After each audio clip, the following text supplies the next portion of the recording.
এই কম্বল পেয়ে কেমন লাগছে আপনার? আমার তো ভালো লাগছে ভাই, আমার তো ভাই খুব ব্যস্ত কেউ পাই নাই ভাই। আপনার মনের অনুভূতিটা কেমন? আমার ভালোই লাগছে ভাই। ভালো লাগছে না? আচ্ছা, আগামী নির্বাচন নিয়ে কিছু বলেন। হ্যাঁ, আপনি কোন দল ক্ষমতায় আসতে পারে? এই যে বিএনপির যে কর্মসূচি হলো, এটা তো ভালো একটা বিষয়, এটা নিয়ে কিছু একটা বলেন। আমরা চাই বিএনপি ক্ষমতায় হোক। জি, আগামী নির্বাচন নিয়ে কিছু বলেন। যে নির্বাচনে পাশ করে যে আসবে, আমি চারই থাকবো। স্যার, এই যে আপনারা যে সুন্দর একটা কর্মসূচি পালন করছেন, হ্যাঁ, এখানে আগামী নির্বাচন সুষ্ঠু হওয়া নিয়ে আপনাদের কি বক্তব্য আছে একটু যদি বলতেন। জিয়া রহমান সমাজ কল্যাণ পরিষদের 26তম প্রতিষ্ঠা বার্ষিকী উপলক্ষে আমরা 27 তারিখ থেকে আমরা দেশব্যাপী আমরা কার্যক্রম শুরু হয়েছে। জিয়া রহমানের জন্মদিন উপলক্ষে আজকে আমরা জাতীয় প্রেস ক্লাবে আমরা জিয়া রহমানের আদর্শ এবং বেগম খালেদা জিয়ার অনুপ্রেরণা নিয়ে আমরা সামাজিক কর্মকাণ্ড বলবৎ করার জন্য আসলে আমরা বিভিন্নভাবে বিভিন্ন সেক্টরে আমরা এই কার্যক্রম করতে রেখে আসছি।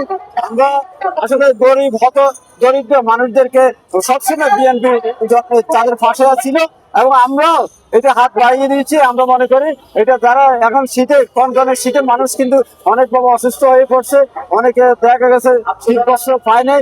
এই জন্য আমরা আসলে মানবিক কর্মসূচি হিসাবে এই সংগঠনের মাধ্যমে আমরা দেশব্যাপী আমরা আমাদের কার্যক্রম বাসমান মানুষদেরকে শীতার্থ মানুষদেরকে আমরা শীত বস্ত্র বিতরণ করছি। জিয়া রহমানের জন্মবার্ষিকী উপলক্ষে আজকে গরিবদের মাঝে শীতবস্ত্র বিতরণের মাধ্যমে আমরা জিয়াউর রহমানের আদর্শকে অনুপ্রাণিত করে বাংলাদেশে আমার আদর্শ যেভাবে প্রতিষ্ঠিত হতে পারে এবং খালেদা জিয়ার আদর্শ যেভাবে অনুপ্রাণিত হয়, আমাদের নেতা তারেক জিয়া সাহেবের নেতৃত্বে নতুন বাংলাদেশ হিসেবে আমরা গড়ে তুলব।